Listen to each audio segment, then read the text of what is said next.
O janë vetrima, o për rasvene. O për lidero, si sandar vere. O për glamur që me gjako e kuqi. O i setrimi, ju i kura kuqi. O për glamur që me gjako e kuqi. O i setrimi, ju i kura kuqi. Nuk të dali e te greve i kuqi. Ju i një setu, o natre jote. Uja këmë tuja, këmë gëzim jote. Ju i një setu, o natre jote. Uja këmë tuja, këmë gëzim jote. O për glamur që me gjako e kuqi. O i setrimi, ju i kura kuqi. Nuk të dali e te greve i kuqës. Nuk të primi maleve dhe kuqës për liria. O edhe këtari bashkëpunëtori. O i smajqenari. Nuk të dali e te greve i kuqës. Nuk të primi maleve dhe kuqës për liria. O edhe këtari bashkëpunëtori. O i smajqenari.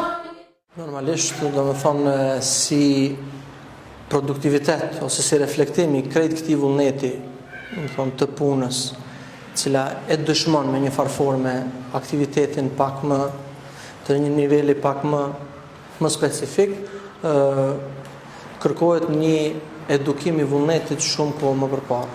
Thonë, në pjesë e edukimit të vullnetit bie edhe vetë formësimi ose ajo kontinuiteti i formësimit profesional. Normalisht se pa dëshirë dhe pa lidhje të ngushtë shpirtërore me profesionin nuk mund të ketë as reflektim të vullnetit dhe vetë motivit. Do të thonë, motiv kryesor është dashuria për profesionin, e cila mandej shpihet direkt deri tek ajo, si them, ajo shpërthimi ose ajo shkëndija e madhe e cila i bjen në pa idet dhe krijimin brenda orës, do të thonë, vetë dëshira nuk parapërgatitet për të krijuar në orë, ajo është një vullnet artistik që thash edukohesh shumë kohë përpara. Sa i përket sfidës, do të thonë si sfidë, normalisht që mund të përllogaritet ose mund të ashtroj në 3 shtylla kryesore çështjen e sfidës, për të ballafaqur me një sfidë të masës, duhet të ekzistojnë 3 etika kryesore. E para është etika morale, e cila normalisht që kërkon nga individi të jetë e ndërsjellët. E dyta është etika qytetare, gjithashtu nga individi të jetë e ndërsjellët, dhe e treta është etika profesionale. Duke marrë parasysh këto 3 etika, normalisht që në vendin tonë ne ku jetojmë, te e para dhe te e dyta shfaqet një barierë te e madhe. Kur them te e para, te etika morale, normalisht se ne po përballemi ditë më tepër me një kategori njerëzish të cilët edhe pa kualifikim, edhe pa aspektin e qenjes shtëpiake, do të thonë, nuk e kanë të nevojshme ose nuk e shohin të nevojshme të krijojnë një formësi të personalitetit. Padyshim që kjo është piknisje deri te ajo kulminacioni në cilën ti kualifikohesh për një profesion. E dyta është etika qytetare në të cilën ne edhe në institucionet përkatëse në të cilat bëjmë pjesë dhe japim kontribut, ballafaqohemi me të njëjtat defekte apo anomali që mund të them që kanë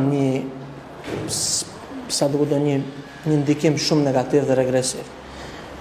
Dhe kur vim te etika profesionale, atëherë neve nuk na mbetet tjetër sepse nuk shohim sferën në të cilën duhet vepruar, atëherë nuk kemi edhe ku të veprojmë. Po flas personalisht për veti, për atë me të cilën kam dhe thirrje. Ekziston një udhëheqje e disfavorshme politike, sistemit politik, në të cilën nuk ka një strategji zhvillimore që të sistemoj të gjithë ata të cilat kualifikohen në për drejtime të ndryshme, ekskluzivisht në drejtimet instrumentale, sikur rasti im në fjalë, më thonë, mungon strategjia duke filluar nga politika, siç e thash, pastaj edhe nga sistemi universitar e deri tek, më thonë, si në formë hierarkie prej lart poshtë. Kjo përbën ndoshta një ndër sfidën më të madhe, pasi që mos pasja e mundësisë për ta shpreh dhe për ta dhënë krejt energjinë e akumuluar gjatë studimeve për çështjet të cilat janë parimore, sikur çështja e instrumentet me të cilën kam diplomu, atëherë e sjell në pa çështjen dytësore, ose mund të them ato studimet sekondare, të cilat bëhen për skajt të asaj primare, e që është ballafaqimi në arsim. Vetëm mospasja e hapësirës për të qenë si instrumentist në për orkestrat më të mëdha ose institucionet më të mëdha realisht të një shteti, siç është filharmonia, siç është opera dhe baleti, orkestra ushtarake. Pastaj kemi çdo qytet realisht duhet të ekzistojë dhe duhet të frymojë në një orkestër rinore, automatikisht e jep një reflektim të asaj se ne shumë kohë përpara se të vendosim çka të studiojmë, duhet ta parashojmë sfidën me cilën do të përballemi. Do të thotë, në këtë rast sfidë ka, po si të them fatmirësisht jemi të parapërgatitur në masë të madhe se për çka do të sfidohemi.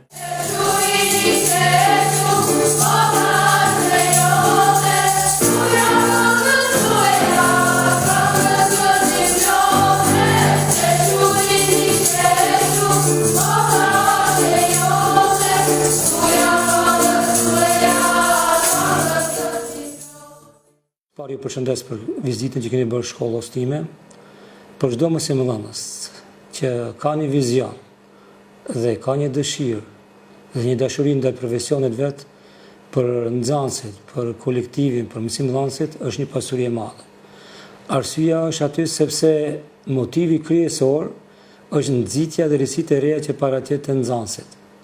Domethënë nxënësi jo vetëm ta shohim mësimdhënësin vetëm si figurë ose si objekt, por është se e shef edhe si i shpreh një dashuri ndaj landës vet, i shpreh një ardhmëri ndoshta, se ne nuk mund të dimë se talenti i nxënësve ku është. Zbulimi i nxënësve për talentin e tyre vret vetëm me aktivitetet e ndryshme që organizojnë mësimdhënësit. Kryesisht kemi ne këtu bëhet fjalë për arsimtarin e arsimit muzikor, që kanë nxit një dashuri të madhe te nxënësit, që me të vërtet është një kënaqësi të shifë se si punohet me grupin e korit, orkestrit, edhe si nxënësit për herë të parë e shprehin atë ndjenjat shpirtërore ndaj këngës shqipe dhe këngëve tjera të cilat i këndojnë dhe i mësojnë me arsimtarin e tyre. Për të marrë në arsim është diçka e shenjtë. Unë them se çdo person që ka kryer fakultetin në procesin edukativ arsimor është një punë që e pret një situatë ku ballafaqohet drejt për drejt me moshatarë të ndryshëm, ku ato presin prej aty suksesin ose ardhmërinë e tyre. Për të më qenë një mësimdhënës i suksesshëm, ka disa parametra dhe disa kushte. Domethënë, sot teknologjia ka dalër, ka arritur, ku mësimdhënësi po tregu sukses i duhet edhe mjete didaktike ndihmëse. Pa mjete didaktike ndihmëse, sa do tjetë i përgatitur mësimdhënësi, shumë vështirë ka të arrijë suksesin.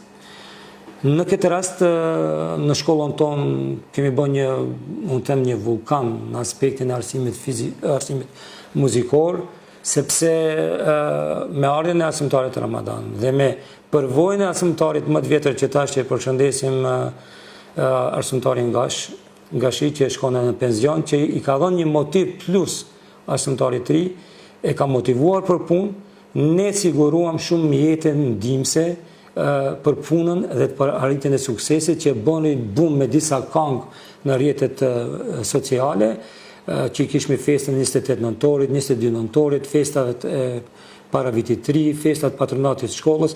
Një bum më interesant ka qenë kur kemi pasur vizite dhe ambasador të Këshillit Evropian dhe ambasador në shkollën tonë, ku për herë të parë nxënësit e shkollës tonë interpretuan edhe himnin evropian, që ishte një, dhe me thonë, kulminacion i punës së arsimtarit. Unë dëshiroj shumë shëndet, shumë suksese, shumë elan për punë. Besoj se çdo mësimdhënës duhet të përcjell mesazhet, duhet të përcjell bashkëpunimin me punëtorët e vërtetë të arsimit, se në arsim kemi di kategori, punëtori i vërtetë të arsimit dhe jo punëtor. Nuk mund të themi se nuk din, por problemi është se ai që don mund të arrijë suksesin. Dhe arsimtari jon i arriti suksesin duke u bashkëpunu kryesisht me nxënësit, me prindërit, me organin e shkollës, dhe sot ka formuar një grup të mrekullueshëm, lirisht punon, kemi piano elektrike, mjete tjera ndihmëse të muzikës, që me ato pak mjete arriti suksesin dhe besoj se çdo mësimdhënës duhet të përkushtohet të profesionit të vetë në mënyrë profesionale.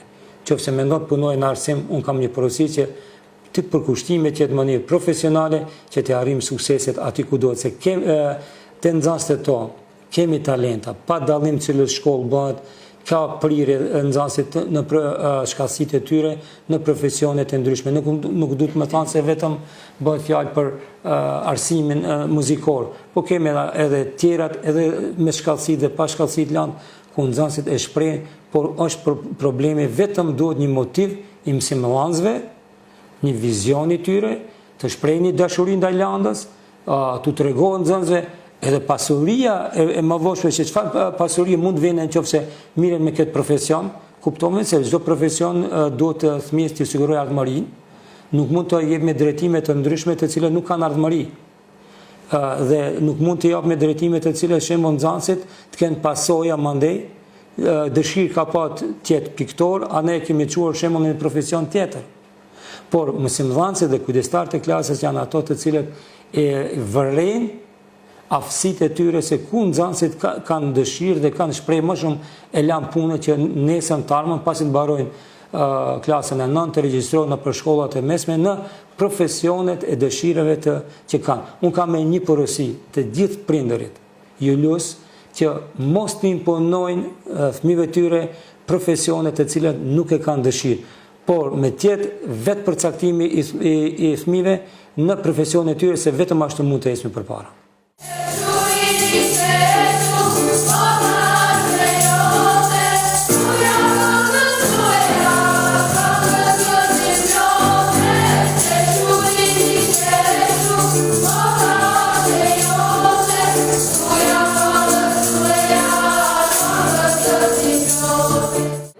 Preferuar është lënda e muzikës, sepse edhe vetë e ushtrej violinën.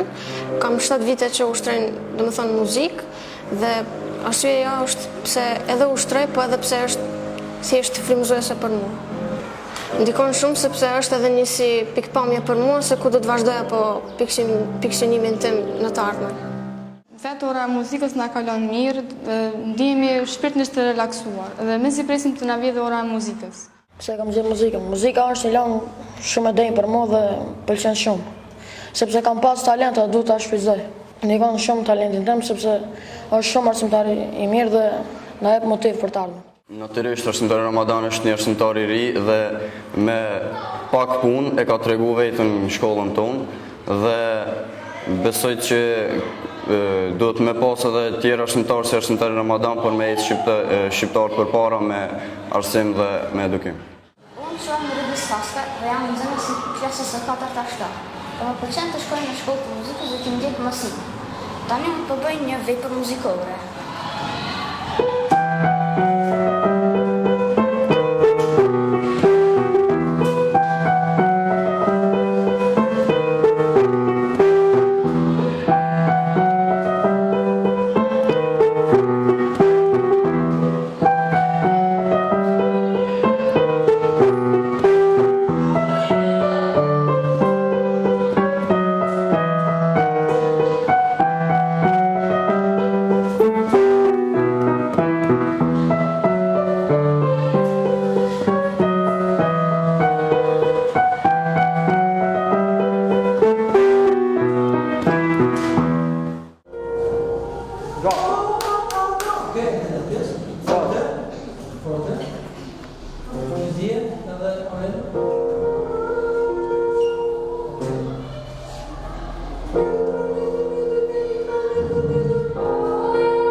se